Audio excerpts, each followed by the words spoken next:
Hello, this is Lolly with part, oh my goodness, is it 10? I think it's part 10 of my December daily binder process. So I had been thinking I wanted to actually sew on the actual page protector. I thought about doing a shaker. I thought about doing stitching a line here and filling this with shaker bits, but they would all sink down. So I thought I would do a shaker down here, and I think one of the things I want to do in order to get a straight stitch line is I want to put a piece of washi on this just as a guide so that I know where I'm going to sew. And I thought I have these, which are Santa face tags that I got at Hobby Lobby that I really like, and I think I want that in the shaker. So I need to make my stitch line high enough that it would be above the Santa. So I think what I'm going to do is, if I want my stitch line like right here, I'm going to put the washi one notch above that, so I know I'm not going to sew the washi itself. This is really cute washi, it's anchors. So I'm not going to sew on the washi, I'm going to sew next to it after I get all the shaker bits in there. But this is just going to be a way for me to know where to sew. So I can put my presser foot up against there and know that I've got a straight line I'm sewing. I think that would be great. And then I'll make this a shaker, and then this I will have as a card. The other thing is, I know if I put Santa in there, the back of him is going to be rather boring. So I scanned it into my computer, and then I printed it out, and I reversed the image. I flipped it. And so now I just need to cut him out.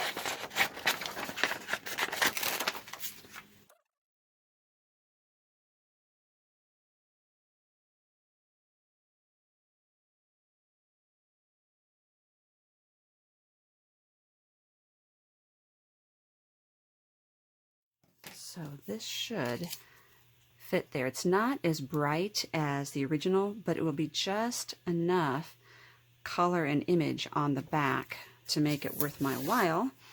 So I am going to just put some tacky glue all over this so I get a nice smooth application here.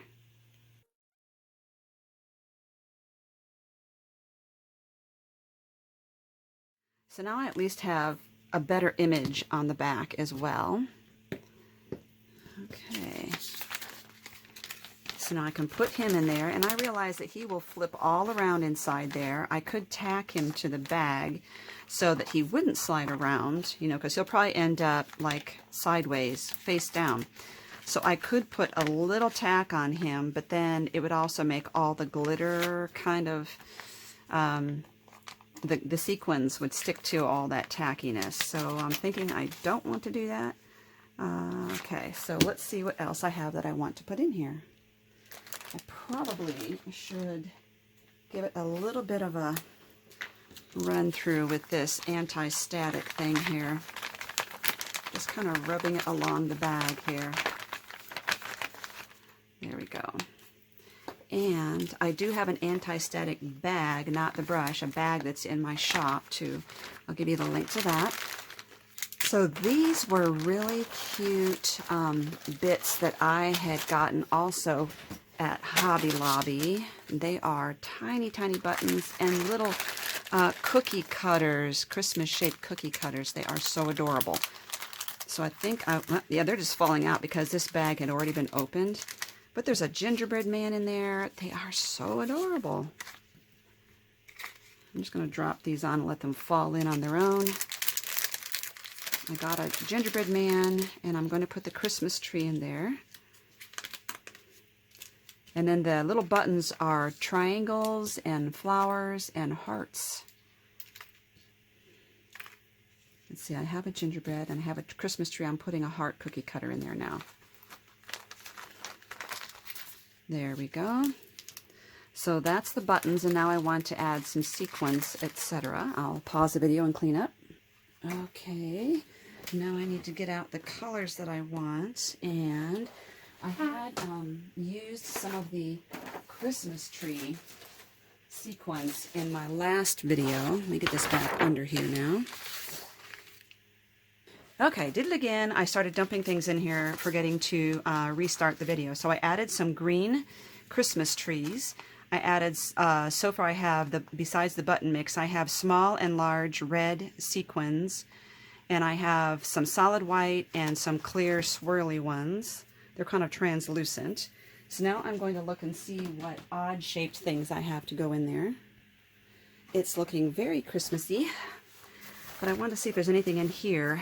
These might not be the right colors because I had these packed up to take to when I went to Doodlebug, and they were kind of looking at spring colors there and not the Christmassy colors. So I might have to. I do have these, which are clear beads, which are very helpful in shakers. They help move the sequins around. Sequins, not sequence. And these, I'll add a few of these, and these are the little diamonds from Queen & Company. Now that'll add some real sparkle. So I think I will call this quits and stitch that over.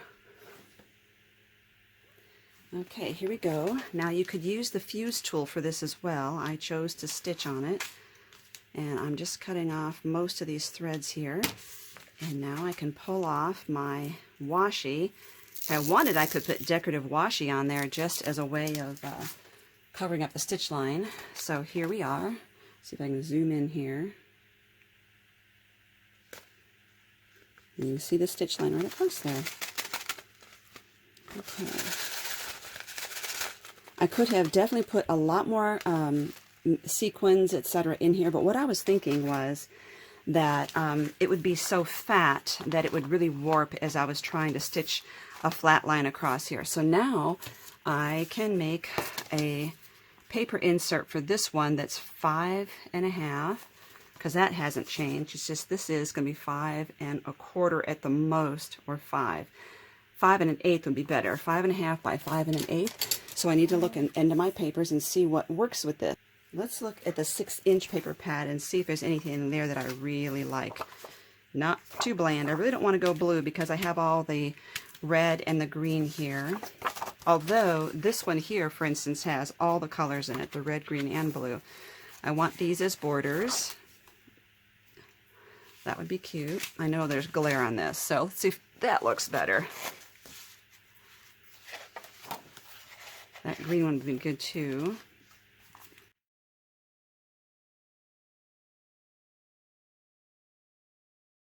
I love the red and white candy cane. I use it a lot and I like it. This would be great too. I like this because it's not as busy. Of course, the back of it's busy. This would work, except that I'd have to cut off the bottom with the trees. And I really like those trees. There are these. I think I'm going to go with this. And like I said, it's 5.5 wide and about 5 1/8 tall. So let's get the 5 1/8. That's 1/4.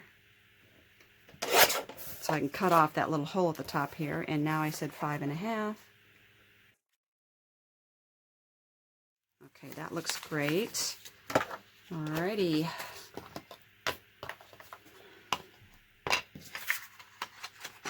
Now when I put this in, I have to make sure that the back side, which I think has a unidirectional pattern, it needs to be upright. So let me look.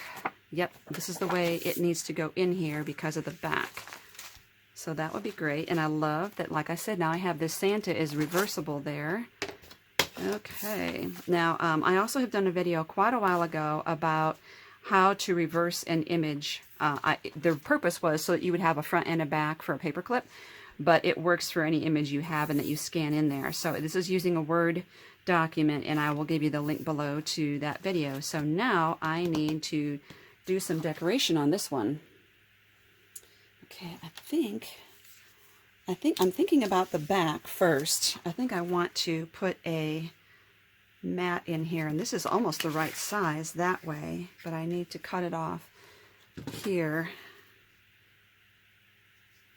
Okay. Oh, it's got a notch here. That's not going to work. I have to start on this side here to figure out what it is I want to do. So you see the width was 5.5, so I'm going to go 5. And then the height was 5 1/8, so okay. It's like 4 5/8, I think. Yes, this tones down the busyness of that side. So I'm going to do this, and then I'll flip it over and work on the other side. And then I have some stickers that I think I want to break out and use again on this one. Challenging myself to not use such chunky embellishments, because although I know this is going to be a chunky notebook, I don't want it to be so chunky that I can't shut it. Okay, so I was thinking of one of these, like this in the corner, or this one in this corner, and I'm leaning toward the Snow Fun here. And this gives me room. I think I got it a little too low there. I don't know, barely see that. This gives me room here to put a journaling spot there. There we go, very cute. And there are these. That gives it a little balance on that side. Okay, now to flip that over and to do something here. The question is, do I want to stay with stickers or use some of the ephemera in the ephemera pack?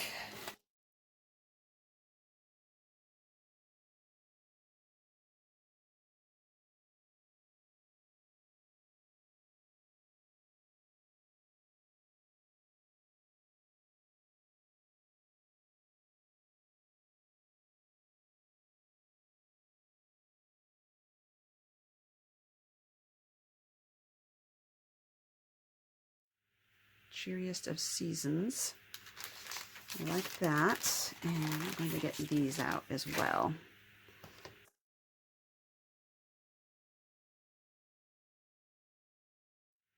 Okay, this is going to go down. You are going down. Now, I just got a new bottle of glue, and I glued a bead on the top. I'm looking forward. I should just switch lids now so I can find my lid when it falls off. That's been a real problem of mine, is losing my lids. Here's a thought. Wait, I'm backing up now. I think I'm going to use this for a photo instead of putting this behind there.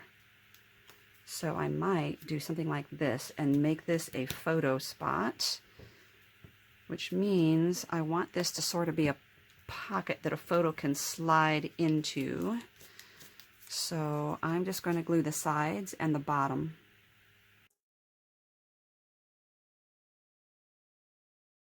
And so I think I will still use this, but I'm not sure. It's so much red, it looks too much like these. So maybe if I could find something a little more on the green side, or I think what I'm going to do is get this a little mat under it. That would be helpful.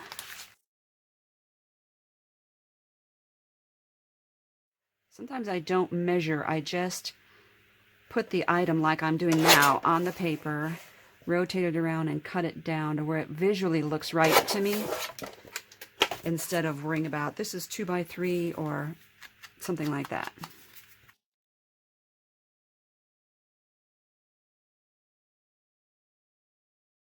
I'm going to stitch, I'm putting him down instead of centering him top and bottom, and I'm going to stitch across here. Okay, so here he is, and I do like that I chose green paper. Yeah, I thought about raising him up, but I'm not positive on that. I'm going to, however, put a nice dot up there.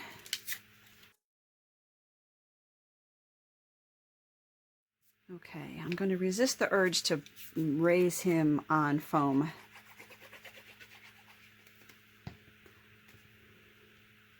I'm going to lower him down just a little bit so that everything is a little off balance. I think that these gems kind of bring the visual cue upward.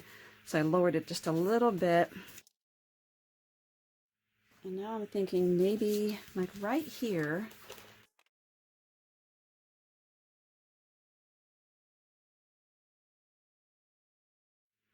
and this will be like a title or something for that photo once I get that photo in there. Okay, another thing I'm thinking is I might want to add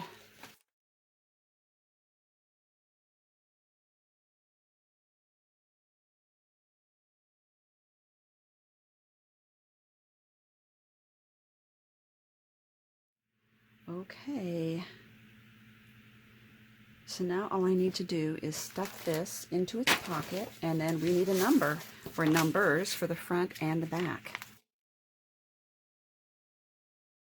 There we go. So there's this one. But again, I need a numbering system. Now I think the numbering system needs to be attached to here and not the plastic. And I don't want to glue this shut. So let's get our book out. So my goal is to look at what numbering systems I have in place, where the next number needs to go. I can see 10 and 12 here. So we need to go on, we need to go on this side of the book. So let's open that up. Whatever number I do needs to come off of this side. Thinking of making a tab for that. It doesn't need to be really, it doesn't need to be wide. It just needs to be tall. I'm going to make a 1-inch strip. And let's see how tall I want that to be. Maybe about there, and then fold that in half. Oops. So that's 2 inches, so I think I need a 4-inch strip.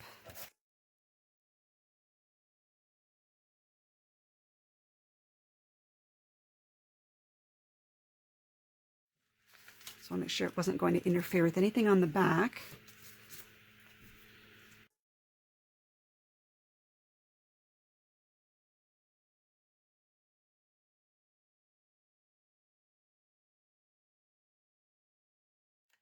There's that. Now, I'm not done yet because I think I want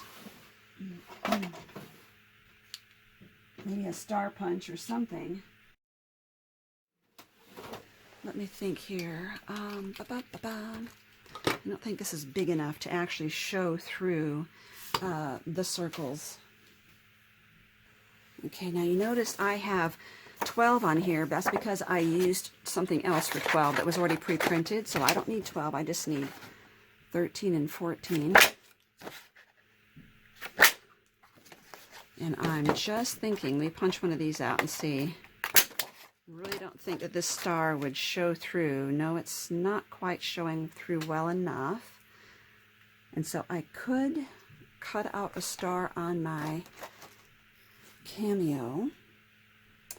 So I started looking through my Christmas tags that I have, and I decided I might as well just go ahead and use one of these. Even though I already have this in place, it's glued in place, I'm just going to leave it and work around it by adding this over it, I think, and see how that works. See if that fits. It might be a little too large for a tag. Okay, so all I need to do is just trim this down and just mount this right there. I think I'll just do it where you can still see the staple, but this will give it something to hold to. That's what I'm going to do. That's my story.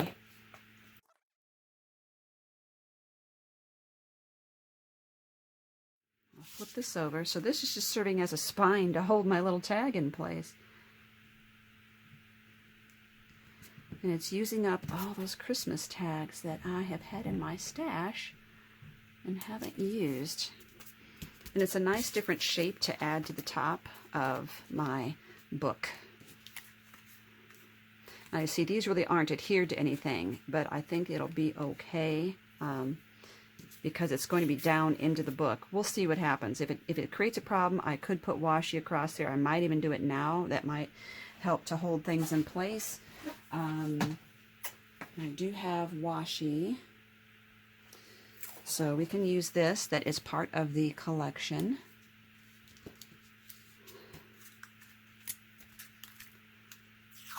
And that also kind of covers up my first attempt there.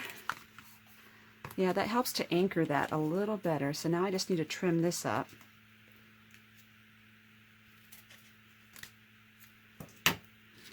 Let me pause the camera here. Okay, so that's trimmed up. Now I still need to add, I said 13 and 14 because I have the 12. 13, 14. Okay, so this is the front one, so that's 13. I'm going to put it off center like that and a little crooked. And 14 back here. There we go. So now all we need to do is put this into our book.